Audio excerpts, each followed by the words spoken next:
So, a few things that are absolutely necessary to keep that weight off is number one, having a good relationship Mm, with food. Oftentimes, we go on those restrictive diets, the 500 calorie a day diet, or we're going to fast it off or run it off or whatever it is. We have to have a healthy relationship yeah. with what's on the plate. Anger is a natural emotion. It is. The Bible says, be angry and sin not, or don't let the sun go down in your anger. Just translated like this into layman's terms, it's okay to be angry as long as your anger doesn't have you. That jurisdiction of the sheriff is really the most powerful guard and protector of the rights of the people than any other institution our founders created here.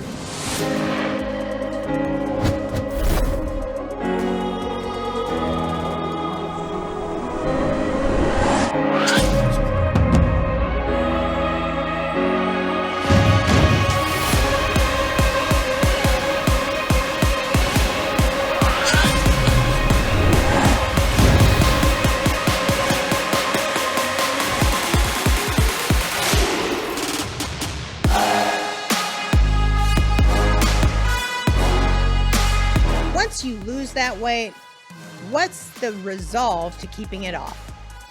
There's people out there that are listening right now. They're going to saying, I've lost the same 30 pounds 30 times. And it's like on and on. We were talking to a producer, Stevie, just before this. He said, weight loss is kind of like a sponge.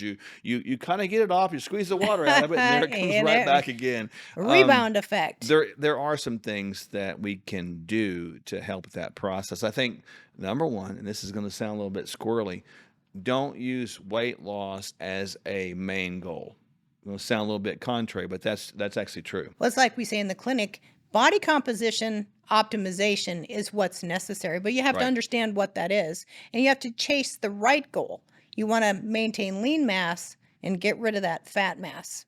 Well, body composition is a big deal. That's measured by body fat percentage. So the body fat percentage that we like to get to for men, somewhere between 10 and about 15%. For ladies, somewhere between about 18 and about 25%. If you don't have a ability to measure that, and some people don't, it's fine. You simply want to have a good physique, and you don't want to have excess belly fat. That's what it boils down to, because that becomes inflammatory. So it's really not about losing weight as much as it is improving your body composition to a place of health, a healthy composition. So, a few things that are absolutely necessary to keep that weight off is number one, having a good relationship with food. Oftentimes, we go on those restrictive diets, the 500 calorie a day diet, or we're going to fast it off or run it off or whatever it is. We have to have a healthy relationship Yeah. with what's on the plate. Well, we can't have food being our best friend.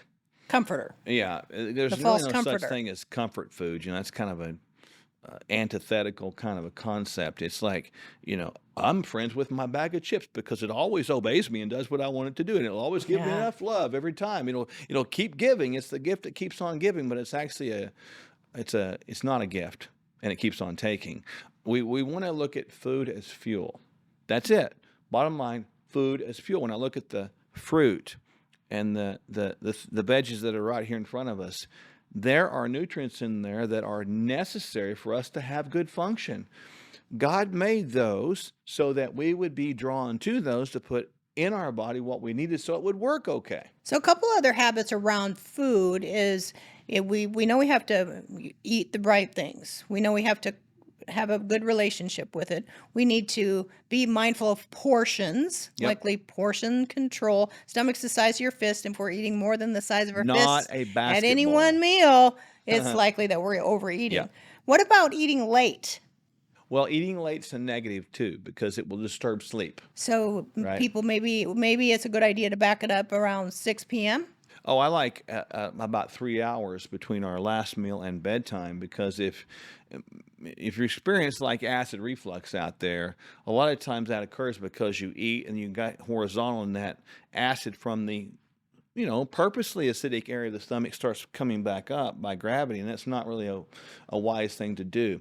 But the bottom line is that will cause you to retain weight. If you overeat, if you eat too late, if you disturb your sleep because of that, you will have a persistent state of weight retention on your body. What don't So eating late can be a problem. Carbohydrate intake is also another big thing Mm, that can be a menace. We yeah. get the munchies. Oftentimes the munchies are chips or cookies or candies or things that have that sweet or Mm. saltiness to them. We probably need to monitor our carbohydrate intake. What we do, and some of the things you mentioned, they're not food, right? So if you Unfood foods or unfood, anti-foods. frankenfoods, that kind of stuff, honestly, you said it before. There's not one essential carbohydrate. There are essential vitamins, minerals, amino acids, fatty acids that come from food. So if we eat carbohydrates, the majority of those carbohydrates need to come from like plants, like fruits and vegetables. If we just do that, we'll find that keeping the weight off is easier. It is easier to keep the weight off than it is to get the weight off once you've gained it back, because it becomes absolutely demoralizing if you keep doing it and doing it and doing it. And as you age, it comes on faster and comes off slower. That's just part of the journey of getting older. So, watching those dense carbohydrates, would it be a good recommendation to move those carbohydrates over to more plants because plants Yes. have more fiber, they have more nutrients. It takes more energy to burn green vegetables Oh, than yeah. there are calories in them. So, as we move away from so much of the carbohydrates, maybe move those carbohydrates to above ground, non-root, non-starchy vegetables. If you do that, you're going to be successful.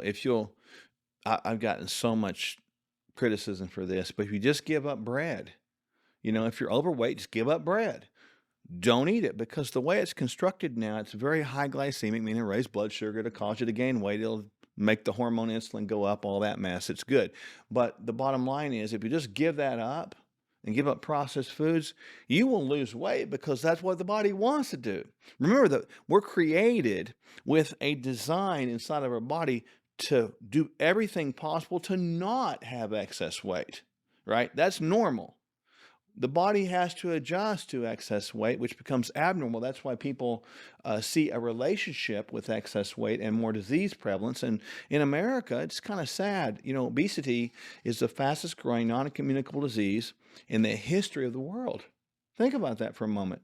And America has epitomized how to be very good at that because it's been So we're profited working on. on tips to resolve that. Yep, So we want to make sure we don't eat late, we don't overeat carbohydrates, we eat more vegetables. We probably also should optimize our protein intake. Sometimes yep, we restrict our calories so much, we don't get enough protein, and protein is the building blocks of life. So you yep. can't maintain that lean muscle mass if you don't get enough protein.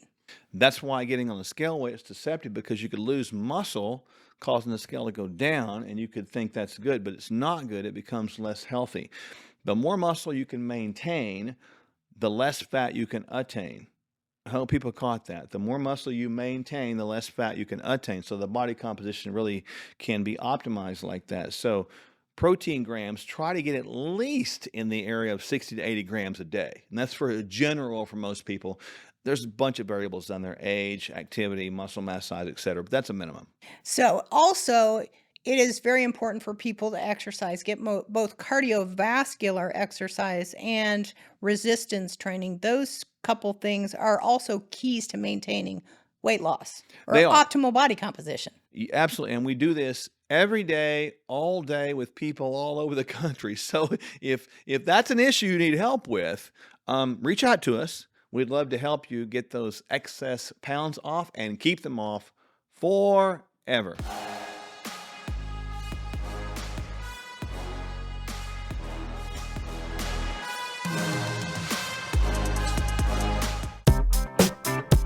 And when you navigate through these economies with people, here's what happens. We want to hold their hand through it, let them know when it's time to buy, sell, reallocate, get out of Dodge. Because a lot of times when you're struck with fear does two things. Number one, it can paralyze, and people just put their head in the sand and say, I'm just going to forget about it and hopefully it gets better. Or it causes you to make a wrong decision. And this is why we are here, is to help people navigate through the political quagmire nonsense that's going on, the economic malaise, and the absolute collapse that we're seeing. And when our freedoms are eroding, our political freedoms, our economic freedoms, our personal freedoms, our religious freedoms, our health freedoms. They're all tied together. But you know what doesn't need to erode with that? Our finances. KirkElliottPhD.com/Sherwood. There's a lot of talk these days about human enhancement. Terms like biohacking, bioharmonizing, biosynergizing, stacking, resilience, and anti-fragility. In our clinic, the Functional Medical Institute, we've been helping people of all shapes, sizes, and backgrounds improve their quality of their physiology and maximize their lives. So, you can follow the latest fads and gimmicks and maybe find some things that work for you. Or you can add Kingdom Fuel to your daily regimen right now. It's the simple start to a transformed life. Our unique meal shakes are balanced, low glycemic, rich in fiber with 20 grams of clean protein, essential vitamins and minerals, healthy fats, and organic fruits and vegetables. Kingdom Fuel is vegan with a complete amino acid profile. No gimmicks, just proven results. Start today at sherwood.tv/fuel.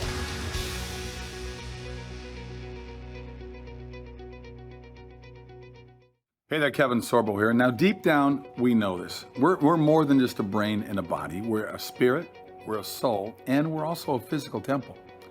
If you hit the wall when you're trying to improve one aspect of your being, it's probably because, well, other aspects are sabotaging our success. So that's why diets don't work.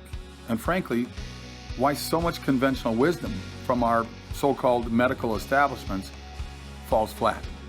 Doctors Michele and Mark Sherwood have a very different approach. I should know because I happen to be one of their patients. They address the whole person to get to know you, your challenges, and more importantly, what your goals are. Then they offer a complete plan that addresses your unique biology and your heart. They'll help you discover what you need to experience transformation. So find out more at sherwood.tv/Sorbo. That's sherwood.tv/Sorbo, or see the link before. Now, I'm heading for a workout. You should be going for a workout too. All right, guys. God bless.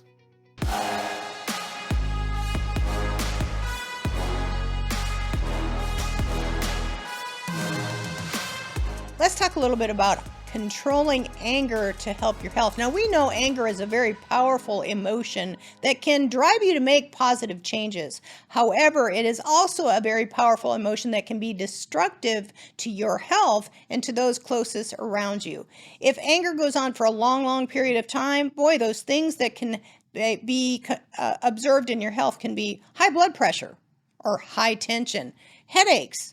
It can lead to stomach upset or acid reflux, or it can even lead to anxiety or depression.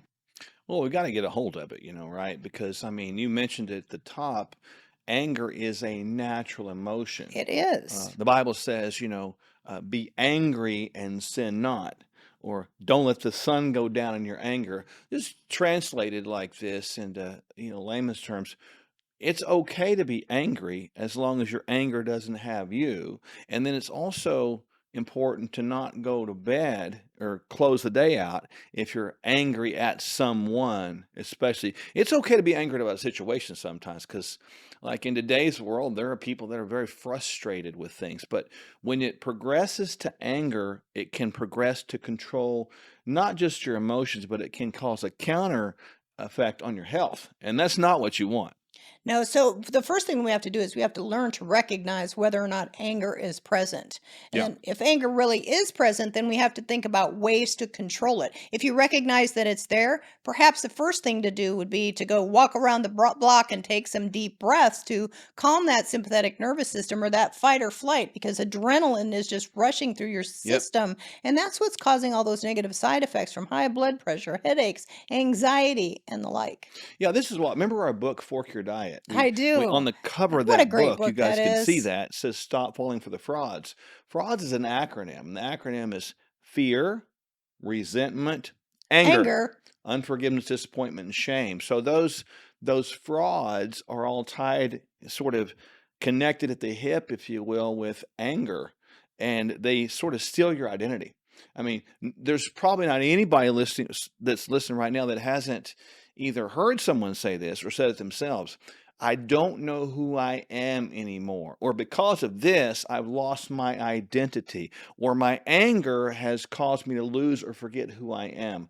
Those type of things really do happen. We lose who we are when we allow anger or some of these other emotions to control us. That's right. So once we identify that anchor is there and we go out and take a walk around the block to figure out why are we angry and we get to the root of the problem, oftentimes it's a particular person that's giving us it has pushed us over the edge. What are some tips that people can do when they identify that they're having difficulty dealing with a difficult person? All right, so remember this. This is number one, and I do this a lot when I'm in the office talking to people. It's going to sound weird. Some of you might have been there, and you see me do this. I'll put my hands right here on my belly, just like this, and I will do what's called diaphragmatic breathing, which actually will slow your heart rate. And I try to keep my heart rate down when I'm talking to somebody in the 70s, low 70s. What I try to do as a max. So I'm actually watching it on my little watch here, but I'll put my hands on my belly and I'll do diaphragmatic breathing. What is that? I'm going to push the breath down. So when I inhale, my stomach comes out. My shoulders don't come up. And when I exhale, Just how far does that stomach come out? a long ways. If you're good at it, you can push that abdominal muscle out. You could even force yourself to have a quasi-looking beer belly by diaphragmatic breathing. Heavens. No, I'm just kidding about that. So you can push it out, push it in. So if you keep your hands here, and you can even do that at night if you want to help yourself sleep, you can put a book here and try to raise the book up and raise the book down. I guarantee you it will slow the heart rate down. It will slow you from a stress response to a non-stress response, and your ability to feel the anger will also go down. You might be a little agitated still, but your ability to sort of become full-blown angry will go down. That's why going for a walk Mhm. can be so helpful is walking makes you breathe a little harder or not harder or Does. breathe more than what you would be just sitting in a chair. So Yeah. breathing actually calms down that fight or flight and it increases the rest and relax or the parasympathetic side of the nervous system. So Yep. breathing is a good way. What about somebody finding an advocate or somebody that you can talk to about maybe learning to express your anger differently? It's called a vent, right? Everybody needs to vent sometimes, and it's okay. And with that said, the greatest thing you can do, like I was reading a devotional just yesterday, I think, on venting, and it was tied to sort of God allowing us to vent to Him. Well, that's true. We can. If you want to yell at Him, you can. I'm sure He can take that. If you want to vent, He can take that too. But the greatest thing that we can do to that is be the person that people can vent to, or they can get heard. You know, people want to get heard. So I think it goes down to having someone to be able to talk to bring some a little bit of calm into your life. And I learned this in police work a lot too. When somebody was angry, if you'll lower your voice down a little bit in the middle of them talking loud, they will match you.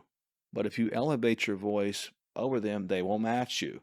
So you actually can control the conversation a little bit, even in your own life, by controlling the tempo of how you speak and the level of how you speak and the tone of how you speak. It's kind of called verbal judo, if you will, but it's actually verbally controlling a situation, and you can do that with yourself, or you can do it with other people. Yeah, so anger is a normal emotion. It's not a bad thing. Mm. We need to understand the triggers, what's triggering that anger so it doesn't become explosive and destructive. So we can control those long-term health effects that it may have, high blood pressure, anxiety, Mm. insomnia, bitterness, and the list goes on. Because oftentimes it's not necessarily what you're eating, it's what's eating you. And Oh, those tips about how to manage anger, you got to recognize that it's there. Go for a walk, change your breathing, change that sympathetic tone and mhm. calm it down, and maybe even find somebody that you can confide in to help you walk through a difficult situation and maybe approach a difficult person differently. Maybe look at it like this: ABCs. Admit you got it, admit you have it. Um, B, believe you can change it. And C, commit to do that, right? That's very important to think about because anger can control you if you don't control it, correct? Absolutely. And then in terms of supplementation, there's a couple things you can take to kind of calm the internal system. One is simple magnesium. Yeah, no question. Magnesium kind of calms that internal fire, can calm the brain down, and so can GABA. So there you go. There's some supplements, there's some tips for you to help you and all of us not be angry people, because we know anger is not good for the world when it controls the world. So we need to bring some calm. How about us make a commitment to be a little more calm? What does our Constitution really mean? Find out next with our constitutional attorney expert, Chris Anhol. Let's get real. Most emergency food is just as bad for you as any other choice in the standard American diet. And that's just sad. We don't just need food. We need highly nutritional food. We don't just want to survive food shortages. We are meant to thrive in adversity. Complete your daily nutrition and have shelf-stable Kingdom Fuel as a cornerstone of your food supply. Don't sacrifice your health or your taste buds. Stock up on Kingdom Fuel now. And when you navigate through these economies with people, here's what happens. We want to hold their hand through it, let them know when it's time to buy, sell, reallocate, get out of Dodge. Because a lot of times when you're struck with fear does two things. Number one, it can paralyze, and people just put their head in the sand and say, I'm just going to forget about it and hopefully it gets better. Or it causes you to make a wrong decision.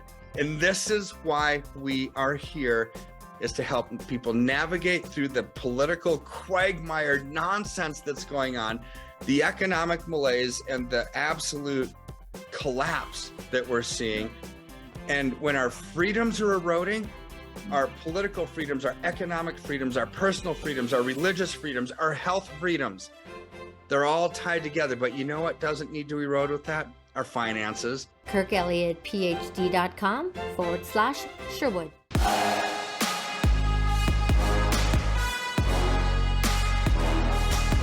We have a brand new documentary out called Non-Compliant to the Sheriff. Now, our first documentary, Non-Compliant, and our second documentary, Non-Compliant 2, are both available at noncompliantmovie.com. The first documentary is all about the duty and the role of the state to be a check and balance on the federal government, state and local government. So if you haven't seen that yet, let me please recommend that you go to noncompliantmovie.com and watch the first documentary, available to you at no cost. It is going to be life-changing, and we have hundreds of thousands of 5-star reviews and people all over the world sending us messages about how this message is so life-changing.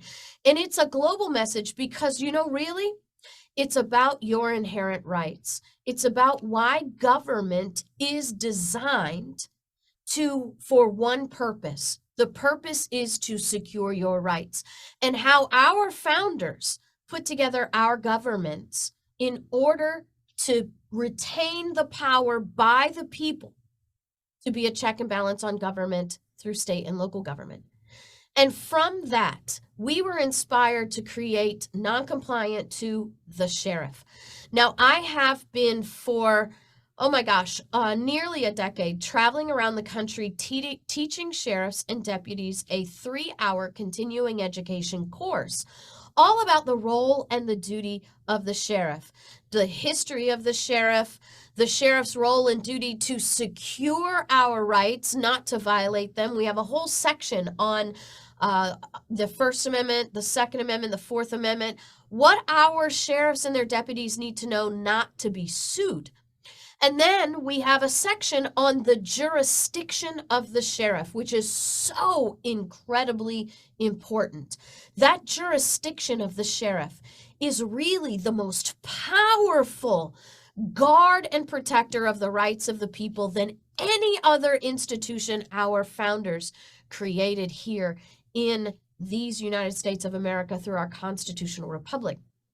And it's from that course that I had sheriffs telling me, this is inspirational. What you've taught us in these 3 hours is just simply life-changing. As a matter of fact, I've taught this at big conferences where I taught the sheriffs of 17 states all at one time.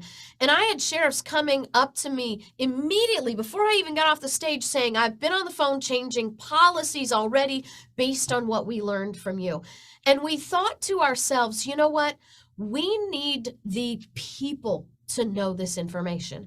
We need the people to know this, number one, so that they can make sure the candidates they have for sheriff know the proper role and duty of the sheriff.